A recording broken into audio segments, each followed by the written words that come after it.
બનાસકાંઠા ગેનીબેન ઠાકોર દિલ્હી પહોંચ્યા. અહીં તમામ નેતાઓ ગેનીબેનને અભિનંદન પાઠવ્યા. શક્તિસિંહ ગોહિલ અમિત ચાવડા સાથે ગેનીબેન ઠાકોર દિલ્હી પહોંચ્યા. ગુજરાતમાં લોકસભાની છેલ્લી બે ચૂંટણીમાં એક પણ બેઠક ન જીતી શકેલી કોંગ્રેસને 2024માં એક બેઠક ગેનીબેન ઠાકોરે અપાવી છે. બનાસકાંઠા બેઠક પર જીત મેળવ્યા બાદ ગેનીબેન ઠાકોર દિલ્હી પહોંચ્યા. દિલ્હીમાં કોંગ્રેસ અધ્યક્ષ મલ્લિકાર્જુન ખડગે સોનિયા ગાંધી, રાહુલ ગાંધી અને પ્રિયંકા ગાંધી સાથે મુલાકાત કરી.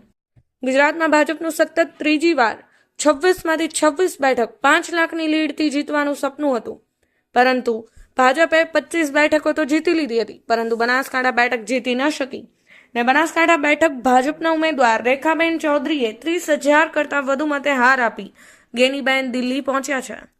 દિલ્હીમાં કોંગ્રેસ અધ્યક્ષ મલ્લિકાર્જુન ખડગે સોનિયા ગાંધી, રાહુલ ગાંધી અને પ્રિયંકા ગાંધી સાથે મુલાકાત કરી. ત્યારે કોંગ્રેસના તમામ નેતાઓ ગેનીબેન ઠાકોરને જીત બદલ અભિનંદન પાઠવ્યા હતા. ગેનીબેન ઠાકોર સાથે રાજ્યસભાના સાંસદ અને ગુજરાત પ્રદેશ કોંગ્રેસ પ્રમુખ શક્તિસિંહ ગોહિલ, અમિત ચાવડા પણ સાથે જોડાયા હતા. લોકસભાની ચૂંટણી પહેલા જ્યારે ગુજરાતમાં રાહુલ ગાંધીની ન્યાય યાત્રા આવી હતી, ત્યારે રાહુલ ગાંધીએ ગેનીબેન સાથે મુલાકાત કરી હતી. કોંગ્રેસના મહાસચિવ પ્રિયંકા ગાંધીને પહેલેથી જ એવો ભરોસો હતો કે ગેનીબેન ઠાકોર લોકસભાની ચૂંટણીમાં જીત મેળવી શકશે, એટલે ખુદ પ્રિયંકા ગાંધી બનાસકાંઠા આવીને ગેનીબેન ઠાકોર માટે પ્રચાર કર્યો હતો.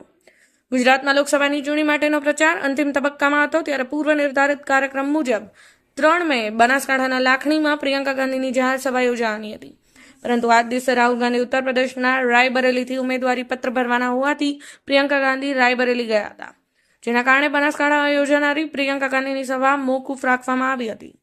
રાહુલ ગાંધીએ ફોર્મ ભર્યાના બીજા દિવસે બનાસકાંઠા આવી લાખણીમાં સભા સંબોધી હતી.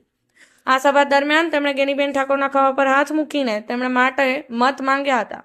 જીત્યા બાદ ગેનીબેન ઠાકોરે જણાવ્યું હતું કે બનાસકાંઠાની જનતા, કાર્યકર્તાઓ અને મીડિયાઓનો પણ આભાર માનું છું. મેં મામેરું જે માંગ્યું હતું તેનું બનાસકાંઠાની જનતાએ ભર્યું, તે બદલ બનાસકાંઠી જનતાનો હૃદયપૂર્વક આભાર માનું છું.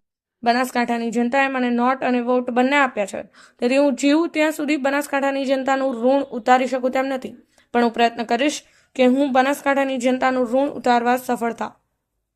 બ્યુરો રિપોર્ટ, સમય 24 ન્યૂઝ, બનાસકાંઠા.